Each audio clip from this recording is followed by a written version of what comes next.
Is everybody in, or there are still people outside?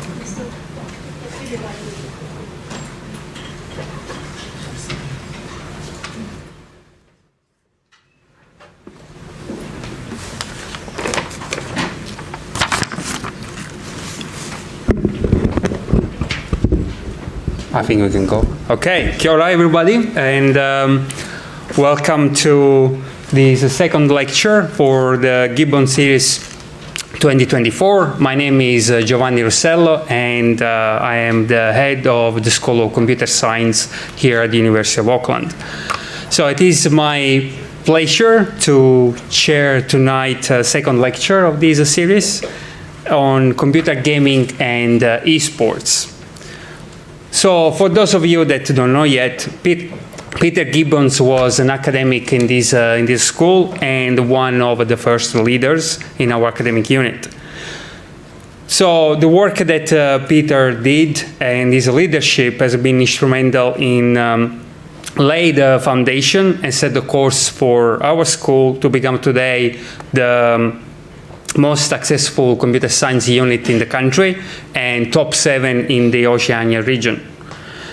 So it's, without saying, I mean, it's a big privilege to be today the head of this excellent team of academics. So before I introduce you to tonight's speakers, let me take a minute to thank all the people that behind the scene organize this event every year.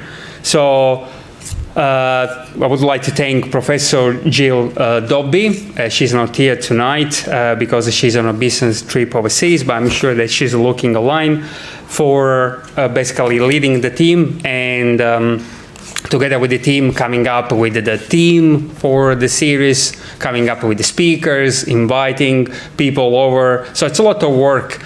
And also, this would be not possible without people like Dee, Robin, Jane, and all the other people that basically work together with her to make this series so successful. So if you please would you put your hands together for them, it would be really appreciated. Now, for tonight, we have Dr. Burkhard Wünsche. Burkhard is a senior lecturer here at the School of Computer Science at the University of Auckland, and he's a leading researcher in visual computing, focusing on solving real-world problems using visual representations. His research interests include visual computing, such as computer graphics, computer vision, HCIs, AR, and VR, and serious games, what I think are going to see a bit tonight, and innovative education application and health innovations. So the title for tonight's lecture is Beyond Entertainment, Serious Games for Education, Training and Healthcare. Burkhard, the floor is yours, please. Welcome, Burkhard. All right, thanks a lot. Almost. Okay, well, thanks everyone for coming. And as Giovanni mentioned, today's talk, Beyond Entertainment, Serious Games for Education, Training and Healthcare. So first of all, I would like to dedicate this talk to Peter Gibbons, because when I was in Germany, I contemplated where to go, and I considered Canada, Australia, New Zealand, and so I contacted various universities, and I actually talked to Peter, and I found him incredibly helpful, and that was one of the reasons why I came to New Zealand. And later I got a scholarship. I worked for Peter as a tutor. I took a lecture with him. I was always very impressed by Peter's passion and kindness. So thank you very much, Peter. You've been a great mentor and a great example. So a little bit about me. I'm from Germany. And I started studying in Germany. And I decided I want to go somewhere overseas. And so I looked at various countries. And I was attracted to New Zealand because it's got a nice scenery. And in fact, thanks to New Zealand, I actually got interested in hiking, or how they call it, tramping. Little geography quiz, since we talk about games. Who can guess where this one is? Very famous. In New Zealand? The most famous track in New Zealand. #1 track, all the foreigners want to do it. Is it the Kepler track? No, it's a Milford track. That's McKinnon Pass, on the top of McKinnon Pass, looking down. And this one is much harder, that's the Dusky track. which is 12 days, goes from Lake Hauroko to Dusky Sound, and then to Lake Manapuri. Very, very remote trek. During 12 days, we only met 2 other people, which was really amazing. And this one here was maybe the most scary trek I ever did. Who knows where it is? Anybody from China here? Oh, very good, yeah, Huangshan in Anhui province. No, it's unbelievable steep, so this is not a trick photo, it's really that steep, and you can see the track going here, and then the track goes up here, almost horizontal, all the way up here. It was really, really amazing. And this one here is the highest trek I ever did, which is Annapurna Sanctuary in Nepal, where we went up to the base camp, and even a little bit higher, about 4,500 meters. Highly recommended, Annapurna Sanctuary, about 13 days of walking. So, yeah, I got hooked on hiking, and that's one of the reasons why I'm still in New Zealand, because I really enjoy the scenery. But when doing research, it's more than just one person, and I talk about serious games, and when developing games, in particular when developing serious games, you need a lot of skills. Obviously, you need programming skills, computer science, now computer graphics, HDI, VR. But you also need psychology, and I will talk about this a lot, that a lot of our games, they use concepts, some psychology, to understand what drives people, to motivate people, to engage people. You need engineering skills. So, for example, we currently do an EXA game using an EXA bike, and so one of my students developed a game controller using 3D printer, which you slide onto the EXA bike, and then you can play the game while biking, which is very cool. And of course, you need skills from the application field. Now, say we create an educational game for molecular biology. Of course, you need to know about molecular biology, or exercise games, you need to know about rehabilitation, and so on. So this is some of our Auckland collaborators with whom we develop serious games and rehabilitation healthcare applications together. And finally, I really want to thank our students. And so these are some of our students who worked with me together on serious games. And when you see research like this, what I talk about, now you've got the presenter on the front, and well, this is our research. But to be honest, most of the work is done by our students. The academics are trying to help with the ideas, they're supervising it, they're giving tips. But creating games is incredibly time consuming, and so you need motivated students with passion. And our students are really passionate about games and computer graphics. And also what I really like about our students, you can see it's a very diverse bunch. Lots of female students, and that's one of the big misconceptions about games. A recent survey in America, what percentage of gamers do you think are female? Who wants to guess? In total, so from all people playing games. 20%. 48. So it's almost even, so games are only for guys? No, not anymore. All right, so in order to understand serious games, what they are, why they are good, it's actually quite useful to look at the history of games. And so let's look at games in pre-modern times. And so why did people play games? It actually turns out that games are an important part of cultures. And in fact, games have been one of the oldest forms of human social interaction. And you kind of know this if you think about what happens if you meet a new group of people, like you go to a workshop, you have never met the people before. What do you often do at the beginning? Icebreakers, exactly. You play games, and that's a good way to get to know people. It helps a little bit with the awkwardness, like, oh, who are you? What are you doing? Well, let's play a game, and suddenly you can talk to each other like you know each other for a long time.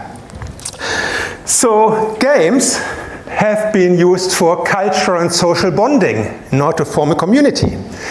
Games have been used as a teaching tool, for example, spiritual and ethical lessons. Or here, with the game Go, that has been used in the military for teaching strategic thinking, which is very important if you go to war.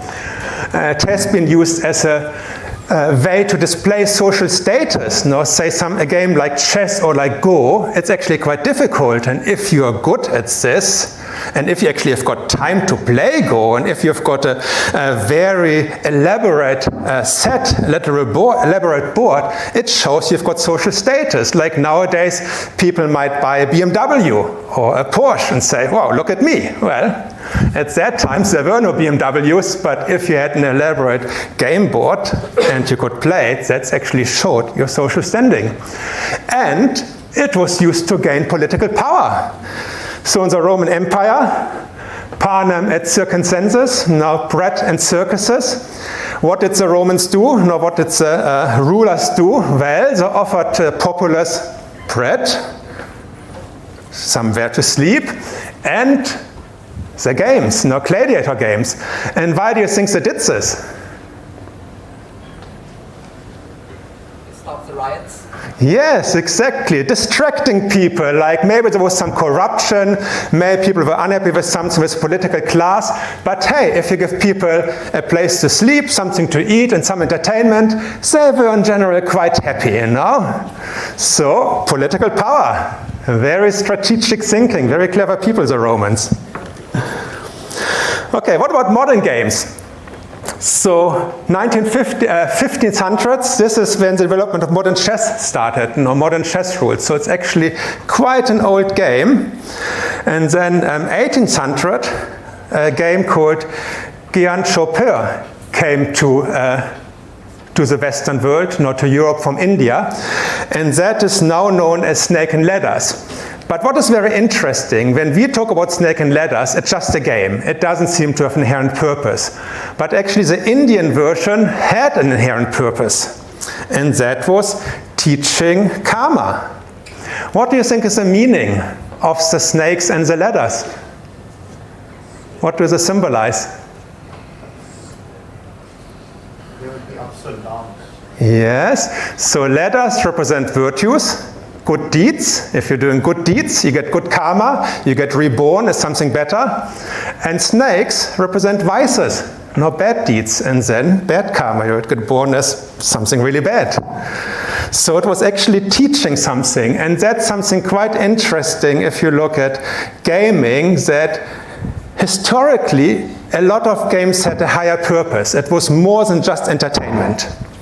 So another example is the landlord game, which later on became Monopoly. And I guess you know what it teaches. What does the landlord game teach?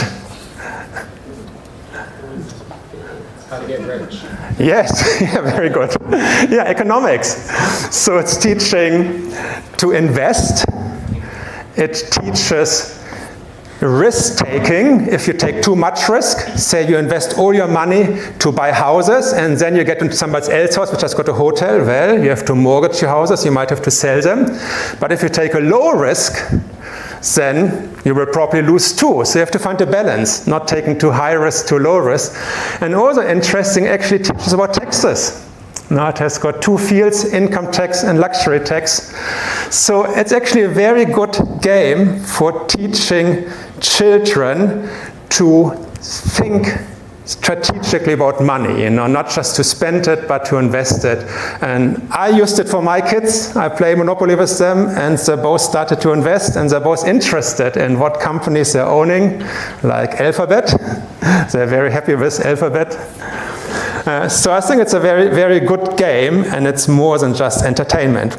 And finally, I couldn't resist, being from Germany, I had to talk about a German game, and that is Mensch ärgere dich nicht, which means men don't be angry. And so the way the game works is that each person has got 4 figures, and then in order to get to the starting point, you have to get a 6 with the die, and then you can go forward, depending on how many points you get with the die, you get forward. But in order to get to the goal area, so you have to go all around here, and then in order to the goal area, you have to get the correct number. So let's say if these 3 are already occupied and you're here, you have to get a 1. Now the problem is, if somebody comes from behind you and gets the number to end on your field, they can kick you out. And you have to get all the way to the beginning again. You have to get a 6 to get to the starting point. You have to go all around. So this game teaches a lot of German virtues, which I thought was very interesting. It teaches to follow the rules. You're not allowed to be angry, then you're out. It teaches you to be patient. It teaches you to be persistent. And it teaches you that sometimes there's just good luck and bad luck. So I thought that was really interesting. Now, what is a game? What are elements of a game? First of all, a good game should have uncertainty. If you know who will win, like if you know this person is stronger than me, this person will win, it's not really a good game because it's kind of boring, right? So you want to have some uncertainty. No, can I win? No, am I better than this person or not? Element of chance. And so that's quite interesting because recently there was a survey which talked about popular team sports. Soccer, rugby, basketball, volleyball, and so on. Now, which team sport do you think has the highest element of uncertainty? Which means, in which team sport do you think a club from the third or fourth level, league, so essentially regional league, can beat a top club? Football. Soccer. Soccer, yeah. Absolutely. Yeah. We learned this from Absolutely. cheating. I So this is, I think, is one of the reasons why soccer is so popular, because in soccer, even a third league team can beat a top level team. And if you look at the English league or European league, Premier League or German league, that happens. And now that Bavarian Munich lost against Saarbrücken in the German Cup. Now Saarbrücken is number 100 or so. This is highly unlikely to happen in, say, basketball or rugby or so, right? Now the differences are much higher. But in soccer, you defend very vigorously, you've got a little bit luck, you make a goal, you defend your own, and you can win. Even though you should be inferior in terms of skills and physical abilities. So uncertainty is very important to make a game interesting. Now another important property is autonomy. And what that means is, in a good game, the player should have choice, should be able to make decisions. Now, if the game is entirely based on luck, like a slot machine, now what to do with a slot machine?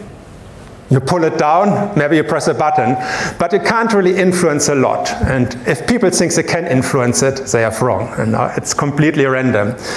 But with a good game, there's some degree of autonomy, but not too much. If there's too much, that the person with the highest skills will always win, then it's again too boring. Then next, there has to be some level of achievement, some level of recognition, that by playing the game you improve yourself, you advance. And then there needs to be some type of structure, rules, goals, objectives. And finally, of course, the game should be enjoyable. But what is enjoyable actually depends very much on the player. For some people it's enjoyable to win. For some people it's enjoyable to socialize. For some people it's enjoyable to create something, like the simulation games such as Sims, world building games. So enjoyable is very relative, and that's why in gaming you talk about so-called player types.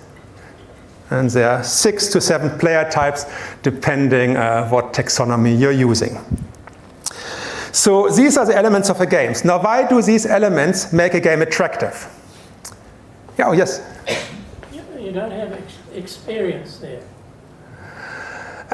Experience is something which you gain by playing the game, but it's not the property of the game itself. So if you experience, you're gaining skills, and that helps you to make better decisions, which might make the game more enjoyable, but not the property of the game itself. So why are games attractive to people? And so this is where we have to look at psychology. And so a very important concept in psychology is Maslow's hierarchy of needs. So these are the needs of a human being. Now what are the needs? Okay, first we've got physiological needs. We need air to breathe, we need water to drink, we need something to eat, we need shelter. So these are the basic needs. Without those ones, you can't survive. Then we've got so-called safety needs. Now, personal security, having a good health, having a job. These are the needs which reduce your stress level. If you don't have it, you're constantly stressed, like, will you survive the next day? What will you eat tomorrow? Now, so also basic needs. But now comes the higher level needs, such as love and belonging. People need love and belonging. You know, they need friendships, they need intimacy, they need to feel they belong to a group, and a game can fulfill this. You know, like with many games, not necessarily all games, but with most games there is some sense of belonging. Not necessarily that you play as a team, but even if you don't play as a team, you're still in a group who's got the same interests. You know, you've got social interactions, and those social interactions give you a sense of belonging, which is very important. Then esteem. So in order to make people happy, they need to have esteem. They need to see that they get respected. They need self-esteem. They need status. They want to see recognition. They want to have a feeling of strength. They are good at something. Like if you think, oh, I'm bad in everything, and no, everyone looks down at me, then your life feels pretty horrible, right? So games can help with this. No, because yes, some games you're not good, but usually there's always one game where you get reasonably good if you play it long enough, and that builds up your esteem. And then finally, self-actualization. So what that means is the desire to become the most that one can get. And again, games can help with this. Like, it's very hard to become, say, the best rugby player or the best soccer player or to get an A+ in university. It's pretty hard. But in a game, you can actually get to a pretty high level if you play it long enough. And for some people, that can be very fulfilling, and they're willing to pay money to get to that level. And of course, the game companies exploit that. So games address these three levels of the Maslow's hierarchy. Now, so far we talked about traditional games, board games and so on. What about computer games? And we saw there's a lot of board games were created for purposes more than entertainment. Now, what's interesting, with the very first computer game, it was also created for more than entertainment. And the very first computer game is what you see here. It was called Tennis for Two, which was invented in 1943. Now, why was this game created? The problem was at that time, computers were big. They essentially filled an entire room. And Thomas Watson, the president from IBM at that time, said there's a need for maybe 5 computers in the world. So that's what people thought 80 years ago. Maybe we need 5 computers in the whole world, because they were so big, so clunky, so expensive. So what did the people do in the university? Well, they had to get people interested in computers in order to justify the funding, in order to justify resources being put in there. And so a game was a good way to attract public interest and support. But another reason was also they wanted to enable the programmers to learn and to challenge the computer's capabilities, because traditionally computers were created for a very limited range of applications, essentially number crunching. And so actually creating a game was very different. You know, it was not clear how to do this. And so that's why this game was developed. So it took a long time for games to catch up or technology to become good enough to make games available to everyone. 1962 Space War was played on a DEC PD-1, and that computer costed $100,000 at that time, which is the equivalent of more than $1 million nowadays. So if you wanted to play Space War, which is this one here, you needed $1 million. So it only became more accessible in the 1970s too, when the first arcade games were developed. And that was Atari. Does anybody still remember Atari? Oh yeah. So first arcade game and then console games. But it was still not a big business gaming, because it was still expensive and a little bit inaccessible. And so the big breakthrough was Nintendo with their Game Boy, which was actually affordable. And they sold more than 1 million of these devices. And of course the rest is history. You know, mobile games, and now virtually everyone plays games. Interestingly, games also helped a breakthrough in many other applications. And games, in order to have got powerful graphics, NVIDIA invented something called the GPU, which stands for the graphics processing unit. And then clever people realized, oh, we can use the GPU to do other calculations. So a GPU is a special processor just for graphics, and it has got a lot of smaller processors on it, so-called vertex processors and fragment processors, which allow you to do processing in parallel. And so people realized, well, we can use this graphics processing unit for other applications, such as physics simulations. And then NVIDIA, of course, was clever and said, well, we changed our architecture to make it even better. And they created the so-called GPGPUs, general purpose GPUs. And this is what helped AI with a breakthrough, because basically most AI applications are actually done on GPGPUs. So this is why NVIDIA is now the third most valuable company in the world. So that's pretty impressive, just by selling GPUs. So computer games. So we saw that in the beginning, yeah, there were some serious applications, but then it really went for entertainment. There was not a lot of other purpose and entertainment in the games. Now, there's a big discussion about, are computer games good or bad? And interestingly, there's a lot of research about this and a lot of misconceptions. And so, for example, scientific evidence suggests that computer games have a lot of advantages. For example, they can mitigate stress, anxiety, depression, and loneliness. And so that has been particularly important during the COVID-19 lockdowns, now when people couldn't leave the house. So for many people, computer games essentially helped them to stay sane, because they could entertain themselves, they could interact with other people, they could have some feeling of joy. Also very interesting, research suggests that computer games can improve cultural transmission and assimilation. So what that means is, by using a game or by playing a game, it helps people to better understand other cultures. And now to gain more respect for the culture, to understand the problems people from that culture have. And so a great example of a game which transmits cultural knowledge is Guardian Maya from Media Interactive, which is a Maori game company in New Zealand. They created this really fantastic game, Guardian Maya, where the release of the latest version should be out very soon. You can see it has got hyper-realistic characters, and they work with cultural experts together, that the weapons, that the movements are fully realistic, but it also has got some fiction elements, some historical elements, some fiction elements, but it's based on Maori culture. And so I read the reviews for the previews from people overseas in America and Europe, and people were really excited and said, my God, when does this game come out? No, this is so novel, this is so different. We want to know more about it. So games can be a really great way to help people understand other cultures. It can increase motivation to do unpleasant activities. Now, when I say unpleasant, what I mean is to do activities people don't have a very high motivation to do, such as exercises or such as learning. And I will talk about that very soon. And very interestingly, it has been shown that gaming improves cognitive functions. So they have compared gamers with non-gamers, and they found that gamers had higher attention ability, higher visual spatial skills, higher working memory, and higher mental flexibility. So these are pretty good things.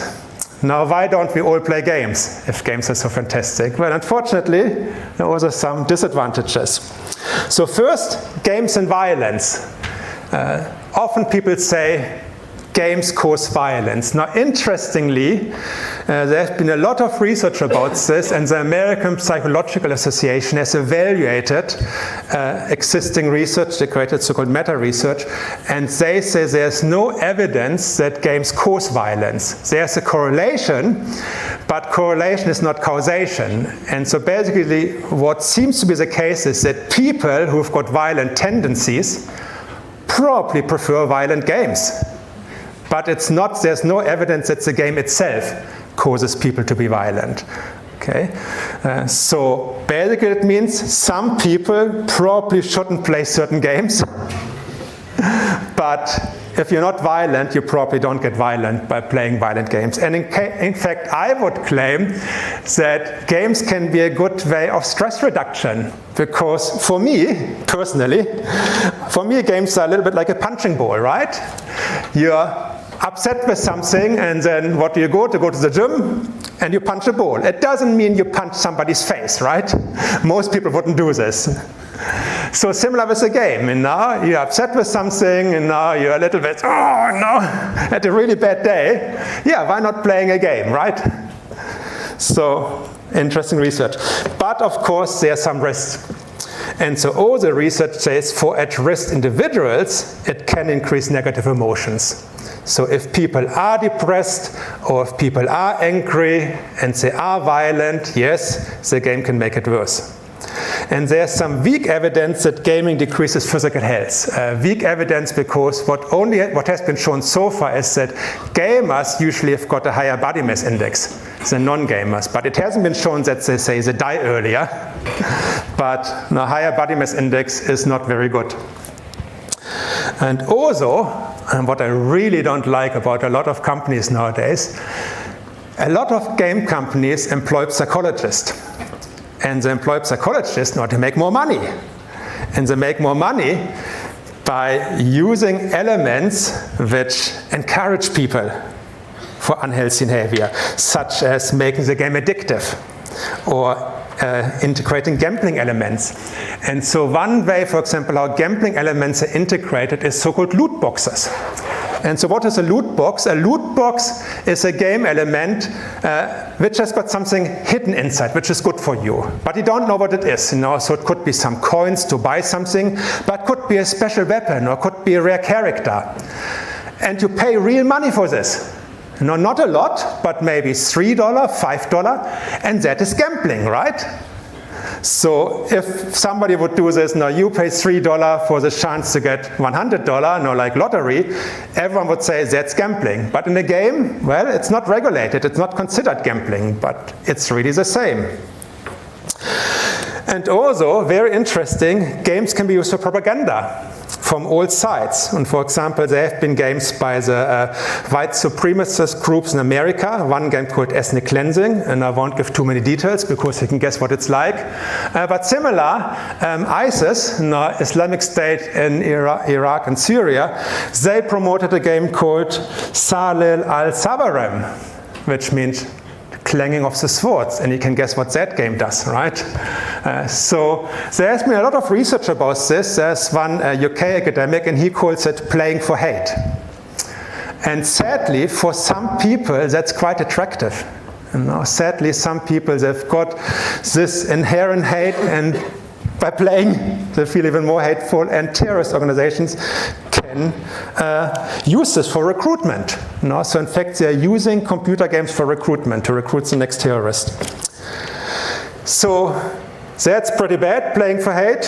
What about playing for good, games for good? And so this is what we try to achieve with serious games. And the definition of serious games is a serious game is a game designed for primary purpose other than pure entertainment. And so ideally, this primary purpose should be something good, such as healthcare, education, training. And it's also used to improve decision-making capabilities and human resource factors. So let's first talk about educational games. So these are games which improve educational achievements. Now, how does this work? Why can games help with education? Well, look at some of the properties of educational games. So games in general increase engagement. A good game should make you hooked, that you want to play it more, that you enjoy it, you want to come back at it. That means you're engaged. And if there's a learning task integrated into the game, then hopefully you're also more engaged with the learning task. And that can be incredibly helpful, in particular if students are completely disengaged with school. The next, games can be used to track student performance. And how is this done? Well, in a game, we can record everything. Now we can record the entire gameplay. We can record what people have looked at, what interactions people did, what tasks they performed, how often they tried, how long it took, how many mistakes they did. So for the teacher, a game can give a very, very detailed view of the student's abilities. Next, with a game, we can adapt it to students' abilities, and that's a traditional property characteristics of games, that games have got different levels, and so a student with low abilities would play an educational game at a low level, like simple math. If you've got high abilities, you would progress to more complicated math, and it's natural, it's part of the gameplay. So people won't feel upset, they won't feel like, oh my god, I'm stupid. It's just the way you play a game, that you start low and you get better, better and better, and you get higher. Then they can repeat learning content without feeling repetitive. Now, so if I give you a learning task and you fail and I say, do it again, do it again, do it again, it feels a bit repetitive. But for a game, it's kind of normal, right? People are used to the fact that if you fail in a game task, you do it again. It's kind of what games do, that you fail initially. Then game can provide realistic context and environments. Now, for example, if you learn a foreign language, say French, well, the game could have a context. You're in Paris, you're talking to a French person, you ask them for the way. It feels very natural, and it makes it, again, more engaging. Games use storytelling. Games can encourage interactions between players. They can be very immersive, and so immersive doesn't mean virtual reality. Immersive means that if a game is very, very engaging, then you forget about the environment. It's like if you read a good book. If you read a good book and you really like the book, you're really immersed in the story, you don't hear people surrounding you. And so that's the same with a game. And this is good if it's a learning task. Now, if you're so focused on the learning that you don't hear people surrounding you, it's a very good thing. Then we can set specific roles and learning objectives.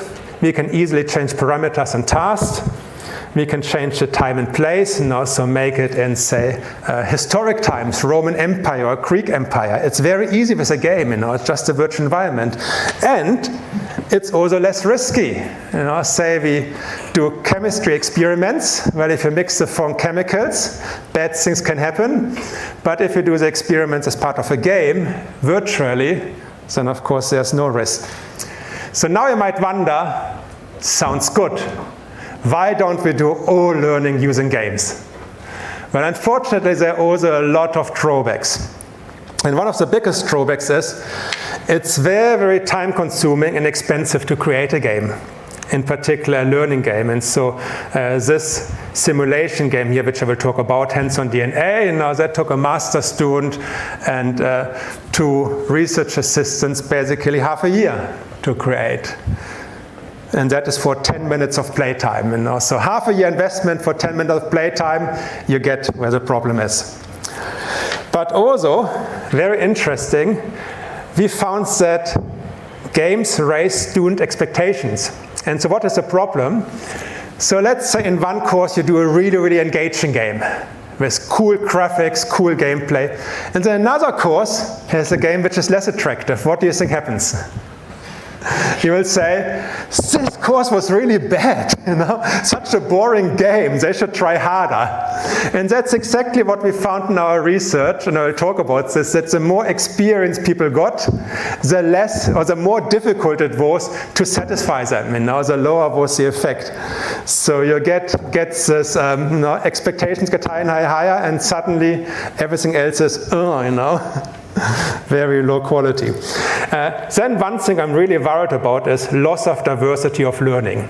And so what does it mean? Well, currently, how many schools are there in New Zealand? A couple of thousands, I guess. And every teacher teaches things kind of different. Yes, there's a curriculum. Yes, there are textbooks. But the teaching varies. But the problem with educational games is that there is this competitive factor. And I will talk about one game in a moment, like Prodigy has got 150 million players worldwide. So that's a math game, has got 150 million students using it. So with educational games, chances are that those games which are the most attractive, have got the best graphics, the best capabilities, will get a lot of players, and then the rest almost nobody will use it, which means basically everyone uses the same learning material. And personally, I don't think that is very good and that's very healthy. Then there's also the quality of game versus learning content. And again, I will talk about Prodigy.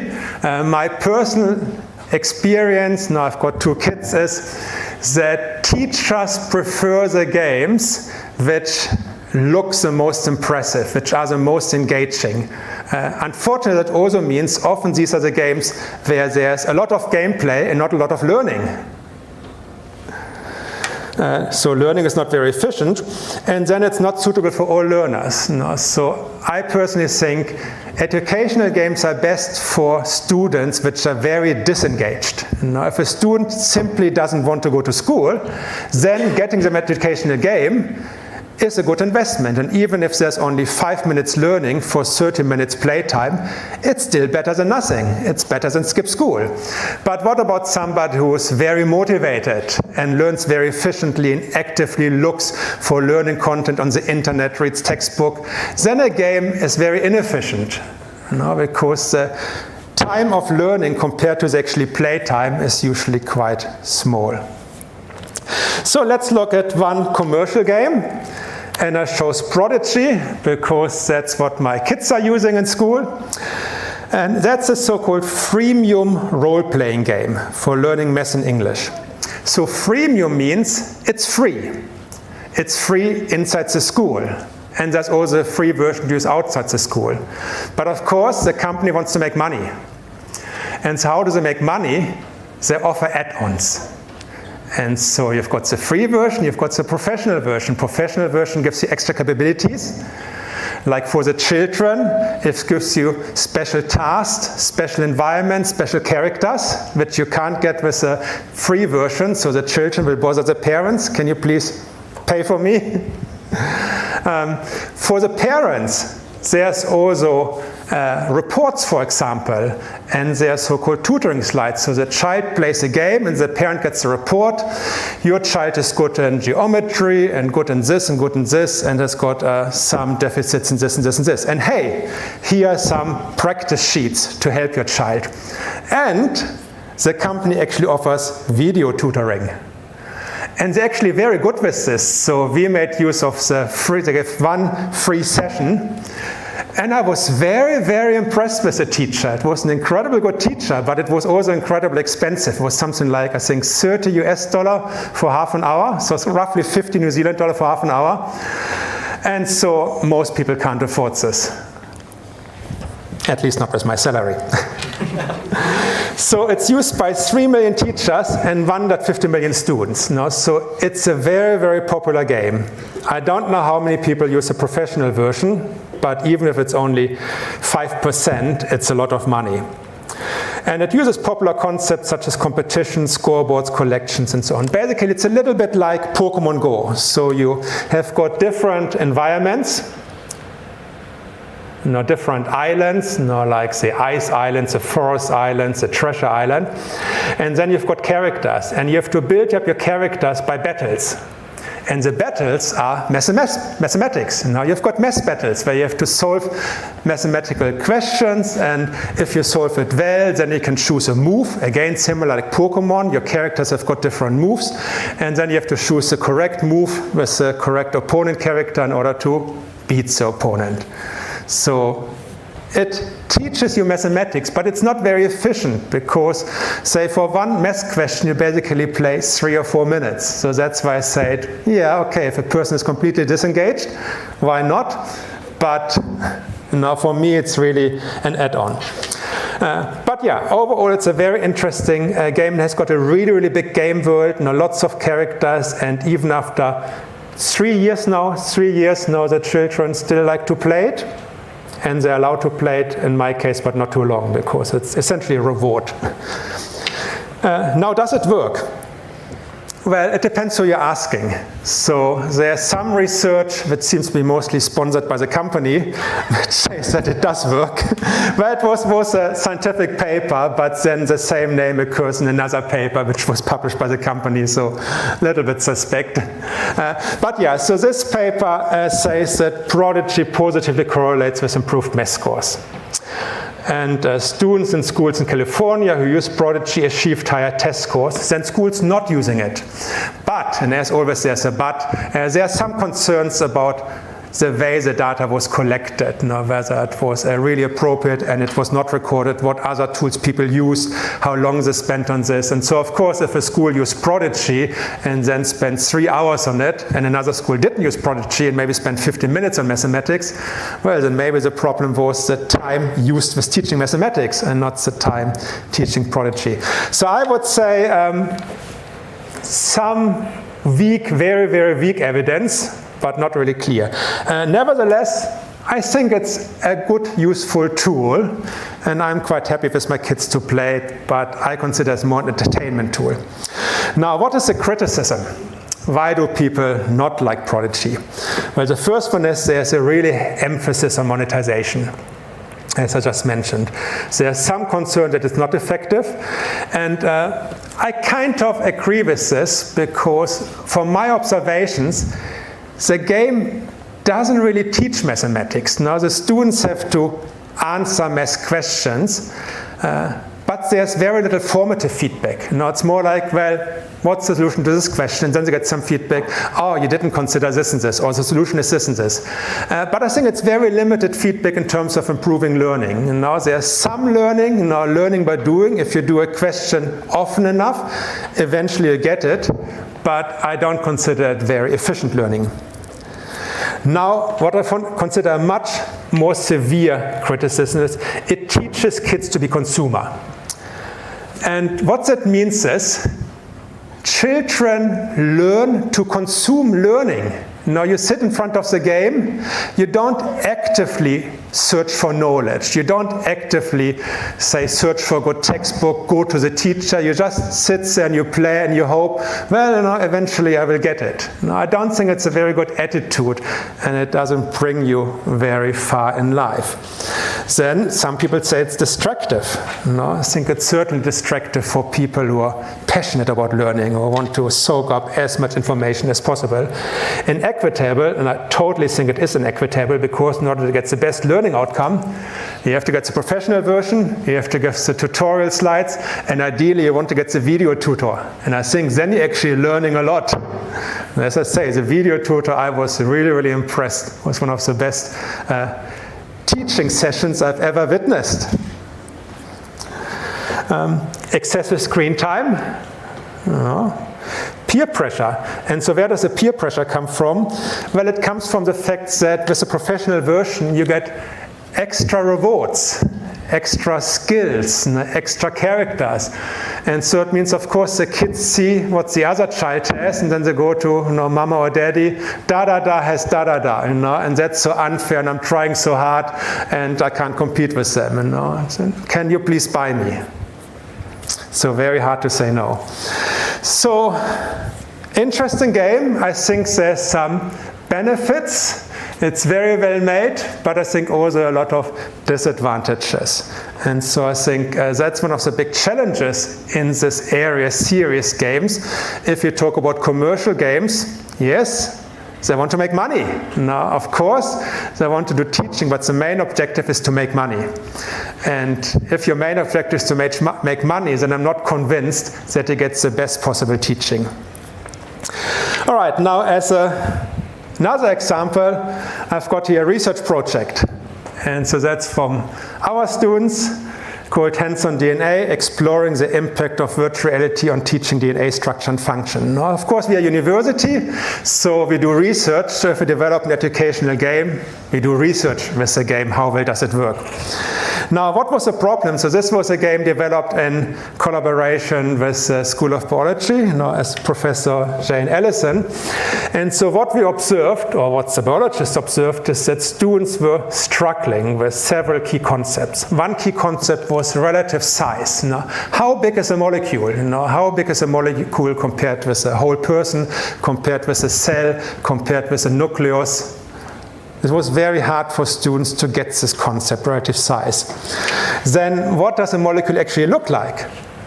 And in textbooks, there are actually many different representations of molecules. So these representations are actually exactly the same molecule. It just depends what you want to emphasize. Do you want to emphasize the structure, or do you want to emphasize the atoms, or do you want to the abstract structure, the actually geometric structure? And so textbooks use abstractions, and so it was difficult for students to relate these different abstract representations. And also in textbooks, you see a picture, so the molecule is static. But of course, in reality, a molecule is not static. No, molecules are kind of wobbling around. And then also some students think, no, a molecule is like a cell. No, of course, there's a huge scale difference. So we looked at these problems, and we looked at, well, what would be a good solution? First, in terms of technology, we decided to use virtual reality. And the reason is that with VR, it's easier to show massive scale differences. It allows direct interaction. So rather than using a mouse, you can actually use your hands to interact with a molecule. And so direct interaction helps with understanding, multimodal learning. And it's 3D and time dynamic and interactive. And so then we thought, okay, how do we teach the key concepts students are struggling with? And so in order to make it engaging, we used a game concept. So we made it a so-called simulation game. No? So not a traditional game, not a shooting game, but simulation game where you have to do a simulation, you have to perform tasks. And we created 2 scenes. The first scene was a scene to demonstrate the relative scale of molecular objects, so shrink to molecular size scale, introduction to familiar environment, and then the shrinking process. And the second scene allowed people to learn about the components of a DNA. And they had a baseball bat, and they could smash the molecule, and then they had to put it back together, and students really enjoyed that. So here's a video of the shrinking process. There's no sound. So first we wanted to make the people familiar with the environment. So we used the lab environment which actually represented the lab inside biology. So we tried to make it as realistic possible, just make people feel comfortable. They could play around with different objects. They could pick things up and throw them. And of course, people did this. People like throwing things for some reason. And then the application starts. Okay, so pressing start. Welcome to the lab. And so they were encouraged to pick up a ruler. And the reason for this is the ruler then demonstrates them relative scale. So currently the ruler has got the real scale, and it's about 30 centimeters along the ruler. And then they're soon starting to shrink. And there's some sound. Now it's a millimeter scale. You are 100 times smaller than usual. And if they look at the rulers, and they can see, now you can see like 1 millimeter big. Now what previously was 10 centimeters, now 1 millimeter, and they're shrinking further. So they're now getting down to the size of a heart cell. So now it's a nanometer range next. Now micrometer first, micrometer range. And so we are slowly shrinking, smaller, smaller, and smaller, that we are roughly the same size as a heart cell. So the red things are the nucleus of the muscle cells. So now you're 10,000 times smaller than usual. So of course it has to be entertaining, and something falls down. What is it? Hey, somebody dropped a hair on the slide. So this big thing is actually a hair, and that helps again to symbolize the relative size in a very enjoyable and slightly surprising manner. And so then they're shrinking further, nanometer, and then finally they get down to the molecular level. And so once they arrive at the molecular level, then they see the DNA, and they can interact with the DNA, they can smash it. So they have to identify the components of DNA, phosphate, glucose, the different amino acids, and then they have to put them back together. All right, so we did a user study to investigate whether it actually helps with learning. So we had 30 first-year university students, and we tested knowledge before and after using the tool. And we got some quite interesting results. So the good thing was that overall, after using the tool, knowledge improved. But the interesting thing was that a lot of the results depended on previous experience. Now, did people never use VR? Did they use VR once? And did they use VR more than once? And when people used VR more than once, we got consistently the worst results. Worst results in terms of competence, worst results in terms of positive effect, worst results in terms of perceived sensory immersion. And so our hypothesis is that this is the so-called experience effect. You're getting used to an experience, and the more often you do the experience, the more often you use VR, the higher your expectations get. Say you do virtual reality games, then you probably expect a very, very engaging, action-rich game. And then an experience like this might look pretty boring. Whereas for somebody who's never used virtual reality, wow, that's so cool. Oh my God, and the hair is dropping down. So that's one of the big problems. Now, what else can we do? We used augmented reality for piano tutoring. And so we used the so-called piano scroll, where we analyze the music, and also MIDI music, and then the notes essentially, they're coming sliding here, and if the note is hitting the keyboard, you have to press a note. And then you get feedback, you press the wrong note, you press the correct note. Now, we tried to gamify this experience by having a laser gun, and then people were loading the laser by playing well. So it means the more notes you got correct, the higher your laser got charged, and you could shoot on a spaceship by charging the laser. Now, what's the interesting thing was, which shows you again some of the problems with educational gaming, people liked the AR representation, and we actually could show an improvement compared to Synthesia, which was a commercial piano teaching tool. So it worked, but a lot of students, a lot of participants didn't even know that there was a game. They were so focused on the piano, they were so focused on playing the sound, the notes correctly, they didn't really care about the game. And so I think that's quite interesting, because it means you have to be quite careful that the gameplay is not distracting from the learning experience. And so in this case, the gameplay was essentially decoupled from the learning experience, so it didn't add anything to it. We also use games for spatial skills teaching.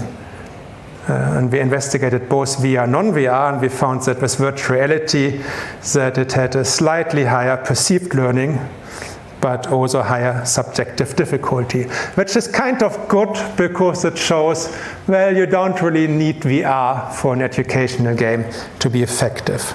Now, it has certainly has got a higher coolness factor. Now people found it more engaging, but it doesn't seem to improve learning. Now, the next topic I want to talk about is exergaming. And so what is the problem? The problem is that a lot of people are not intrinsically motivated to exercise. So some people like exercises, they go to the gym every day or 3 times a week. You do not need an exergame. And in fact, we did an investigation and we had participants who regularly exercise, and they didn't enjoy it, because what they said was, it's distracting me from my exercises. I can't focus on my body rhythm. I can't do the same exercises I usually do. I can't have the correct speed I usually do. Now they found the game very distracting. But that's not the target audience. The target audience are people who hate exercises. And so why does the exergame help? Well, most people like gaming. And so the idea is we get people to play a game, and the exercise is a kind of a side effect. You play the game and you do some exercises. So people are intrinsically motivated to play a game. They're not motivated to exercise, but they do get some exercise by playing the game. And so we do a lot of research in this area, investigating different motivational strategies. And so one example of a game I want to show next. And so this is a game where we investigated the effect of music. And we compared 2 conditions. we had one condition where the game track, so this is a biking game, the game track is generated from the music. So we analyzed the music intensity, which was based on the amplitude, based on the disharmony, and based on the beats per minute. And if the music was very intense, very energetic, then the track became steeper. And so the motivation was, well, if music intense, people have got kind of more power, you know? Like if you do weightlifting, then you probably listen to rock music than a lullaby. Or at least in my case, I like to listen to rock music when I do weight training. And so then we had another condition where we didn't have this effect, so where the game track was independent from the music. And interestingly, it made no difference. And so our theory is that the gameplay is more important than the music. So this is a game called Tour de Tune.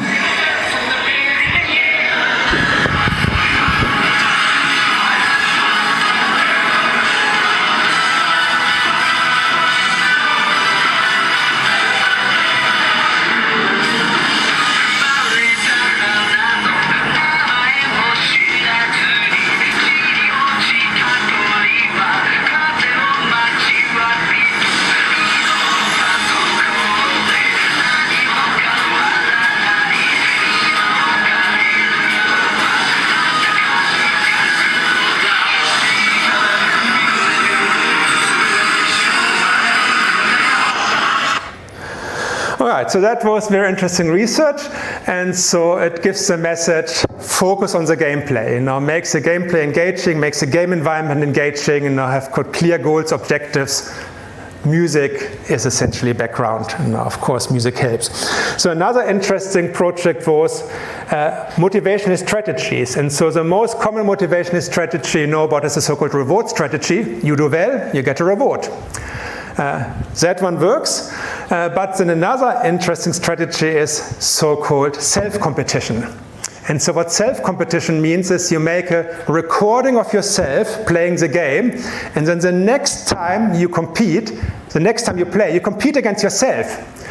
And that one works very well. And the reason why it works is because you know it's yourself. You know you can beat yourself. You just have to be a little bit better than last time. If you play against somebody you don't know, you might think, oh, this person is too strong or too weak, not properly balanced. But if you compete against yourself, you've got this feeling, yes, I can do it. Now, what we did was something called feed-forward learning. What that means is you compete against an improved model of yourself. So we used the recording of the person playing the game, and then we improved it by like 3%. And so the people knew they have to perform against an improved version of themselves. And interestingly, using this feed-forward learning, they actually performed even better. So normal competition was worst, self-competition was middle, and feed-forward learning has resulted in the highest performance of the user. And so we do a lot of research looking at different motivational strategies, competition, collaboration, different types of competition, music, and so on and so on. So we are running out of time. So future research, now we currently work on exergames for strength training, compassionate gaming, which is gaming for people who've got diseases, now where a normal game might be too difficult, or they couldn't do the movements required, say, for a tennis game. So how can we make a game suitable for patients which have got impairments? Empathetic gaming, different narratives. We've got currently a master's student who compares the game with a linear narrative with a game with a nonlinear narrative, and so on and so on. So I want to show one more short video, which is quite interesting. I talked about research, but when doing research, often you realize, well, we want to create this game, but there's a problem. And one common problem is that if you do virtual reality applications, there's not a lot of physical space. So let's say you want to learn something, you go to a virtual museum. A museum is big. 50 meter, 100 meter. But you've got a small lab. How can you do this? And so there's a technique which has been proposed called redirected walking. And so what that means is you show the person a different view from what's actually walking. So the people walk straight, but you show them you're actually going to the right. and so the people think, oh my God, I'm going to the right, so they walk more to the left. And so essentially you make them walk in a different direction than they're actually really walking. So this is called redirected walking. And so we've exploited this one using so-called non-Euclidean spaces in order to enable people to explore a large environment in a very small lab space. And so the next step is then to use this technology for actually learning applications. So the way this is done, it uses so-called portals, but the portals are non-Euclidean, so that means you walk through a portal, but then the next room is kind of rotated. And so you think you explore a large stage, but in reality, you actually walk in circles, but you don't really realize that you walk in circles. So you can see this in a second. So that's what the user is actually doing. You know, the user thinks they're exploring a large museum, but in reality, they're just walking in circles.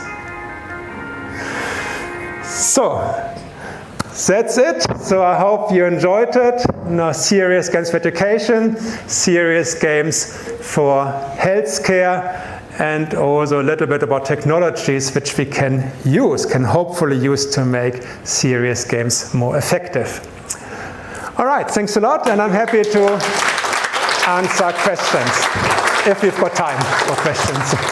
Any questions for Burkhard? What are your thoughts on the Apple glasses? A little bit expensive, but very good quality. I personally don't have a model yet. In fact, they're not selling it officially in New Zealand. So we try to get it. Mark Billinghurst has got one in the ABI, but that's only through personal connections. Do you think something like that can be useful for creating new type of games? Oh, definitely. I mean, the better the technology, the more you can do with it. The big problem is affordability. And so right now I actually work together with teachers in the Faculty of Education, and so a lot of the remote communities like Northland and East Cape, don't even have got computers. Now they're lucky if they've got a couple of laptops. VR is very, very rare. So I think we have to be very careful to use the latest and coolest equipment that might enable us to create the best learning application, but then nobody can use it.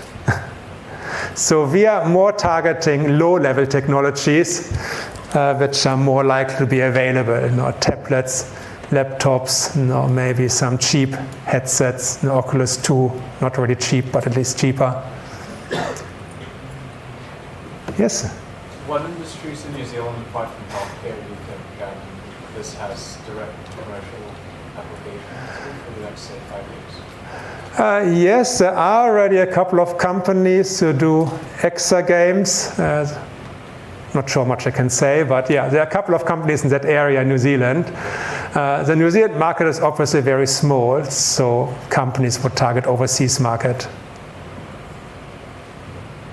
And actually a lot of good educational software companies in New Zealand, Code Avenger, which are quite successful and also used overseas.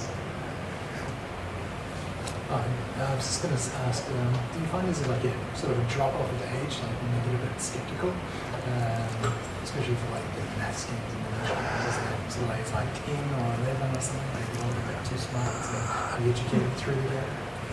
I think the game has to adapt to the user. So Prodigy is definitely for primary school. Yeah. And once you get to a higher stage, you need a very different gameplay. Absolutely, yeah. Yes? With the research studies you've done, particularly around like the heart simulation and things like that, have you done or explored any iterations on the game design to account for some of the problems you found with knowledge uptake or things like that? So the problem is resources. So often we've got ideas and we just don't have the time to implement things, to creating the 3D assets. I think we've got a pretty good understanding what would work. And so one of the hardest parts is to achieve long-term learning. So most of our user studies are 10, 15, 20 minutes. And so often you get positive results, but a lot of this is novelty effects. And so if people would use the same game for like half a year or 1 year, you need much more content, much more content, and you need resources for this. And that's one of the big challenges. So that's why I think that educational games will lead to lower diversity. There will be a few companies which can throw a lot of resources in this. No, I mean, you see it with search engines, social media, and there are very few companies who dominate the markets. And I see the same problem with educational games, because if you want to get long-term usage, it has to have a lot of assets, a lot of content. So expensive to create. Yes? What about AI? So I've heard about other uses of technology, but this problem that we're talking about, why can't we just get AI to generate something? Because that's something it's really good at, to say, this is the space I want, let's put a dinosaur there. All right, now put a tree. And wouldn't that be much easier and cheaper? We're actually working on this. It's not as easy as it sounds.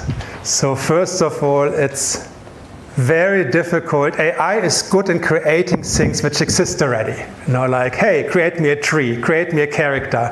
Yes, they can do this. Not if you do things like we did, like create a 3D version of an impressionistic painting. Totally rubbish, totally, right? So yes, if you want to recreate or creating stuff similar to what exists already, it probably works. But it still needs a human expert to actually connect everything. It's actually quite expensive.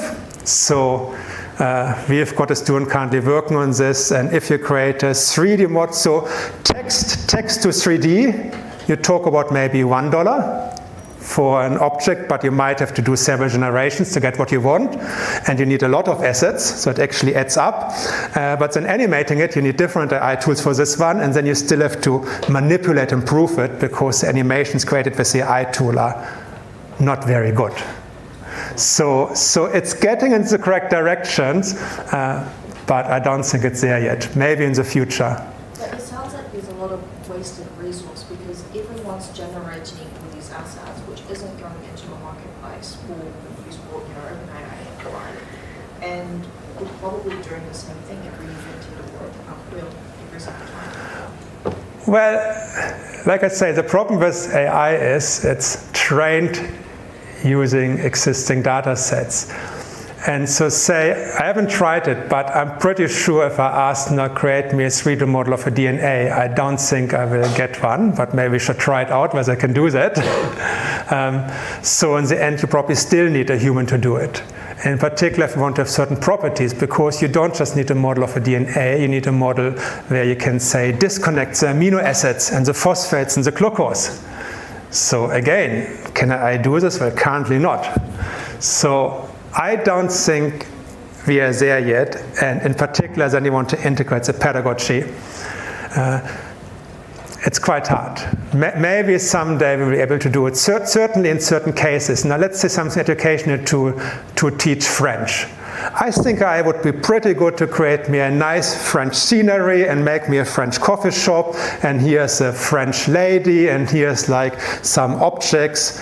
Yeah, I think that would work. So there's certainly some applications, say like simulation games, which use common characters, not common scenes, will probably work, but a lot of other applications, no. And the croissant. And AI is expensive. So. Okay, we can go. This is the last question over here. I'm just curious about how good will it be if we can replicate real world in education.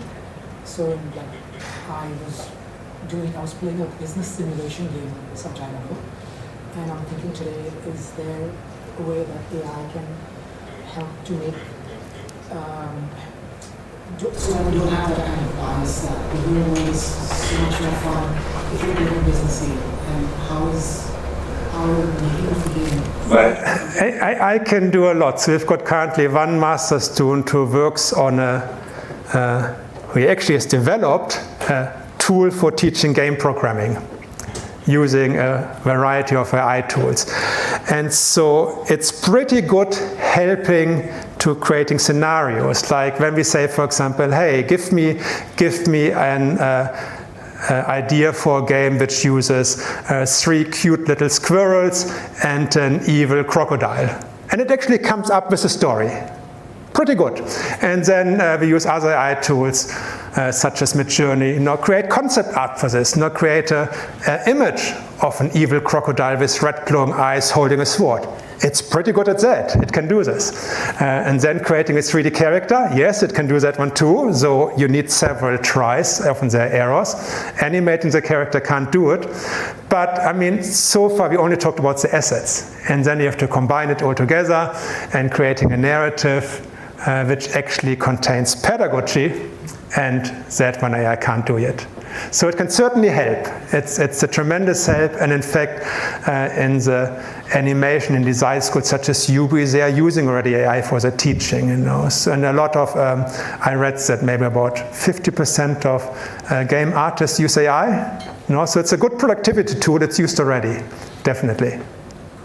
Okay. Thank you, Burkhard. All right, thank you. Thanks for coming.